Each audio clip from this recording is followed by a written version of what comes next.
Political बाबा में आपका स्वागत है। आज फिर चर्चा करेंगे महाराष्ट्र में चल रहे महासंग्राम की। जी हाँ, इतने दिनों बाद भी अभी तक तय नहीं हो पाया है कि सरकार किसकी बनेगी या नहीं बनेगी, और महाराष्ट्र में जो राजनीतिक सर्कस है, पॉलिटिकल सर्कस है, वो लगातार जारी है।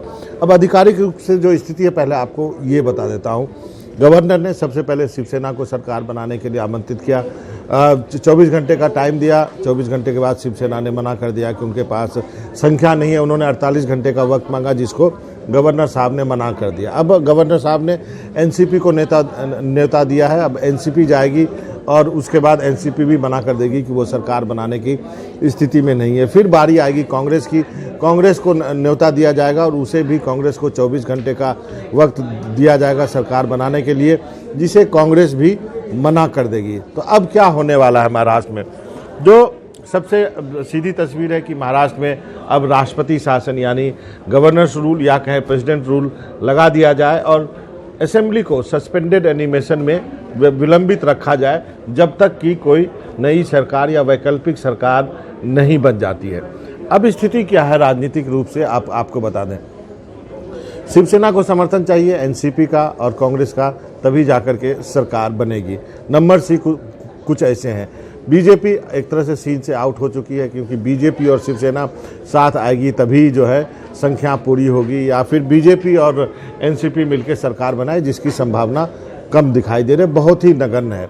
तो अब दिक्कत क्या है? दिक्कत यह है कि काफ़ी कुछ 2 कदम आगे चलो 2 कदम पीछे चलो वाली रणनीति हम देख रहे हैं। आज सुबह खबर आई कि कांग्रेस के 3 नेता, जिसमें अहमद पटेल हैं, मल्लिकार्जुन खड़गे हैं जो कि महाराष्ट्र के इंचार्ज हैं, और केसी वेणुगोपाल हैं, वो मुंबई जाएंगे और एनसीपी के नेताओं से बात करेंगे। लेकिन उसके बाद ये भी खबर आई कि ये तीनों नेता जो है नहीं जा रहे हैं। ये सुबह की बात थी, लेकिन दोपहर आते आते ये फिर खबर आ गई कि ये तीनों नेता जो मुंबई जा रहे हैं और एनसीपी के साथ जो है एनसीपी के नेताओं से बातचीत करेंगे कि सरकार बनाने के लिए क्या किया जाना चाहिए।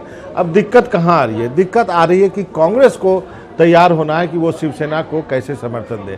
अब कांग्रेस को लगता है कि कांग्रेस यदि शिवसेना को समर्थन दे दे तो फिर जो जिस तरह की राजनीति कांग्रेस करती है उसका क्या होगा। जो सो कॉल सेकुलर राजनीति हम कहते हैं कि नहीं, हम हिंदू विचारधारा वाली पार्टियों के साथ नहीं जाएंगे। कई लोगों ने यहाँ तक कमेंट किया कि तो कल क्या कांग्रेस और बीजेपी मिलकर सरकार बनाएगी क्या? अब कांग्रेस के पास यही डायलेमा है। कांग्रेस में जो इसके पक्ष में है वो लोग कहते हैं कि नहीं, हमें सरकार बना लेनी चाहिए शिवसेना से, और किसी भी हाल में महाराष्ट्र जैसे राज्य में बीजेपी को बाहर रखना चाहिए।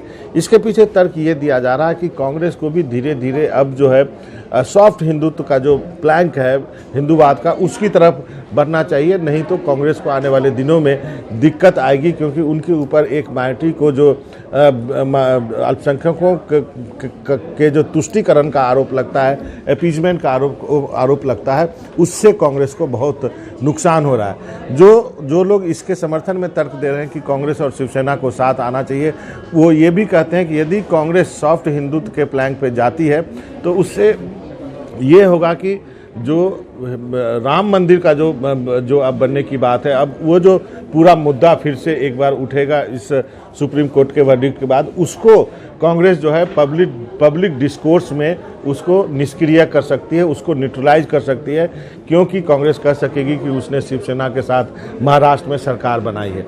लेकिन दिक्कत क्या है? कांग्रेस का एक धड़ा जो कि केरल से आता है, उसका कहना है कि नहीं, हम जो है शिवसेना के साथ कैसे सरकार बना सकते हैं महाराष्ट्र में। कांग्रेस के साथ दिक्कत यह है कि केरल से सबसे ज़्यादा सांसद जो हैं जीत के आए हैं इस बार लोकसभा में, और केरल के लॉबी को आप नकार नहीं सकते हैं। उनके लिए दिक्कत हो जाएगी उनके राज्य में, और यही वजह है कि ए.के. एंटनी और केसी वेणुगोपाल जो है लगातार शिवसेना के साथ सरकार बनाने का विरोध करते रहे। खैर, अब बात यहाँ तक आ गई है कि इसी में से केसी वेणुगोपाल जो हैं वो अहमद पटेल और मल्लिकार्जुन खड़गे के साथ महाराष्ट्र जा रहे हैं। अब देखिए, अब थोड़ा इसके पीछे का फार्मूला बता दूं कि कल उद्धव ठाकरे ने सोनिया गांधी को फ़ोन पे बात की और ये रिक्वेस्ट किया कि कांग्रेस अपना समर्थन दे, और वो फॉर्मली बना आधिकारिक रूप से एक फॉर्मल वे में सोनिया गांधी यानी कहें तो कांग्रेस का समर्थन मांग रहे थे। सोनिया गांधी ने कहा कि ठीक है, मैंने CWC की मीटिंग बुलाई है, हम चर्चा करके आपको बताएंगे। इस बीच सोनिया गांधी ने शरद पवार से बातचीत की और पूछा कि क्या आपने अपने समर्थन की चिट्ठी दे दी है। तो पवार साहब ने कहा कि नहीं, मैंने अपने एनसीपी ने अभी तक समर्थन की चिट्ठी नहीं दी है। तो सोनिया गांधी ने कहा फिर हम क्यों दें, और फिर बाद में ये CWC के बात होगा। 4 लाइन का एक जो है डिक्लेरेशन आता है कि हम अभी भी सिचुएशन को देख रहे हैं।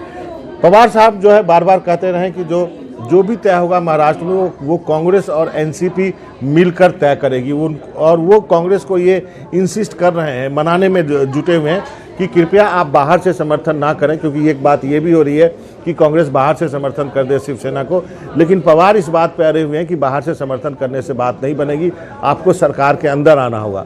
सोनिया गांधी ने कहा कि मैं अपने विधायकों से बात करती हूँ। अधिकतर विधायक चाहते हैं कि सरकार में शामिल हुआ जाए। तो क्या कांग्रेस मिनिस्ट्री में भी शामिल होगी या कांग्रेस का स्पीकर होगा? जो पहले खबर आई थी कि शिवसेना का सीएम हो, डिप्टी सीएम एनसीपी का हो और स्पीकर जो हो कांग्रेस का हो। लेकिन अब बात एक कदम आगे है, क्या कांग्रेस सरकार में शामिल होगी? अब इस बात को लेकर के कई प्रश्न चिन्ह उठ रहे हैं। अब जो ये 3 लोग जो कांग्रेस के वरिष्ठ नेता जो जा रहे हैं मुंबई शरद पवार से बातचीत करने के लिए, उनमें क्या बातचीत होगी? अब यहाँ पे एक नई स्थिति जो है पैदा ले रही है। जो पवार की राजनीति को जानते हैं वो मुझसे सहमत होंगे कि शिवसेना और एनसीपी के बीच केवल 2 विधायकों का फर्क है। 56 उनके जीत का है, 54 एनसीपी को जीत का है। और एनसीपी के साथ यदि कांग्रेस को विधायक मिला दें 44, तो उनकी संख्या जो है करीब करीब 100 के आसपास पहुँच जाती है। तो क्या पवार अब इस बार्गेनिंग पोजीशन में है कि कांग्रेस और एनसीपी मिलके शिवसेना से बार्गेन करे और 2.5 साल का भी एक फार्मूला, क्या वो 50-50 का फार्मूला दे सकते हैं शिवसेना का, जो शिवसेना बीजेपी को दे रही थी? तो ये कोई इस बात से इनकार नहीं कर सकता कि पवार ऐसा कदम उठा सकते हैं। पवार ये भी कर सकते हैं, जो लोग जानकार हैं, कि बहुत सारे कांग्रेस के विधायक के करीब उनकी संख्या 25 से 30 के आसपास है। वो अभी भी ये मानते हैं कि महाराष्ट्र में पवार ही उनके नेता हैं और वो किसी भी समय पवार के कहने पर कांग्रेस पार्टी को छोड़ सकते हैं। तो ऐसे में पवार जो है काफ़ी, एनसीपी और पवार जो है काफ़ी एक मजबूत संख्या में होगी और उनकी संख्या निश्चित रूप से शिवसेना से करीब 20-25 अधिक होगी। तो ऐसे में पवार क्या कोई एक नया फार्मूला ला सकते हैं? क्या शिवसेना काफ़ी बैकफुट पे चली गई है, या फिर वही होने वाला है जो कि तय है कि क्या शिवसेना का चीफ मिनिस्टर होगा, एनसीपी का डिप्टी सीएम होगा, कांग्रेस सरकार में शामिल होगी, स्पीकर होगा? लेकिन ये बातें अभी तय नहीं है। इसलिए महाराष्ट्र में अभी भी जो है खेल आप कह सकते हैं खुला हुआ है एक तरह से, और सब कुछ निर्भर करता है कि पवार अगला कदम क्या उठाते हैं। क्योंकि जो कांग्रेस है महाराष्ट्र में वो पवार के पीछे खड़ी है और पवार जो है कांग्रेस को छोड़ना नहीं चाहते हैं, क्योंकि उनको मालूम है कि कांग्रेस की जो ये 44 की संख्या है वही उनके 54 में यदि हम जोड़ दें तो एक काफ़ी बड़ा नंबर होता है और वो एक तरह से बार्गेनिंग पोजीशन में होते हैं। पवार हालांकि मना कर चुके हैं कि वो चीफ मिनिस्टर नहीं बनना चाहते हैं। सबको मालूम है कि वो महाराष्ट्र के चीफ मिनिस्टर सबसे कम उम्र में 38 साल की उम्र में बन गए थे, अब करीब 80 के होने वाले हैं। लेकिन क्या ऐसी स्थिति आ सकती है कि पवार एक बार फिर से महाराष्ट्र को लीड करें? बहुत सारे लोग ऐसा महाराष्ट्र के मानते हैं कि ये महाराष्ट्र के लिए सबसे अच्छा होगा। अभी जो वहाँ पे किसानों की स्थिति है उसको देखते हुए, या सेंटर से बार्गेन जो करना है उसको देखते हुए। लेकिन अभी भी मेरा मानना है कि खेल जो है पूरा ख़त्म नहीं हुआ है। एक सरकार बननी है, लेकिन आप इतनी जल्दी मत सोचिए कि तुरंत वो सरकार बन जाएगी। अभी होगा क्या, मैं आपको बता देता हूँ। राष्ट्रपति शासन लगेगा, वो जो विधानसभा जो है सस्पेंडेड रहेगी, और तब तक शिवसेना, एनसीपी और कांग्रेस के बीच विचार विमर्श होगा।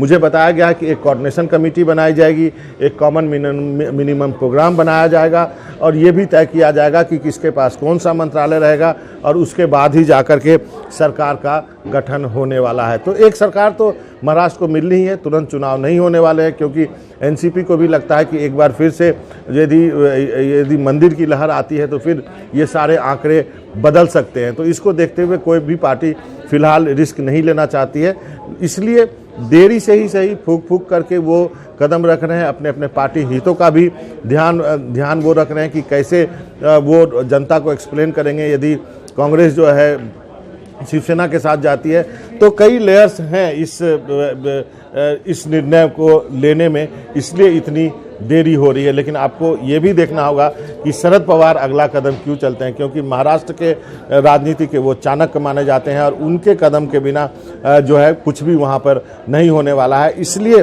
कांग्रेस भी फूक फूक कर कदम रख रही है और हर चीज़ में सोनिया गांधी पवार से कंसल्ट कर रही है। तो अभी भी मेरा मानना है कि स्थिति बहुत ज़्यादा बिगड़ी नहीं है ये जो शिवसेना, कांग्रेस और एनसीपी के लिए। लेकिन हाँ, इतना ज़रूर है, वक्त लग रहा है, लेकिन मेरा ये मानना है कि वहाँ ज़रूर कोई न कोई एक नई सरकार होगी, जो एक नया कॉम्बिनेशन आपको देखने को मिलेगा।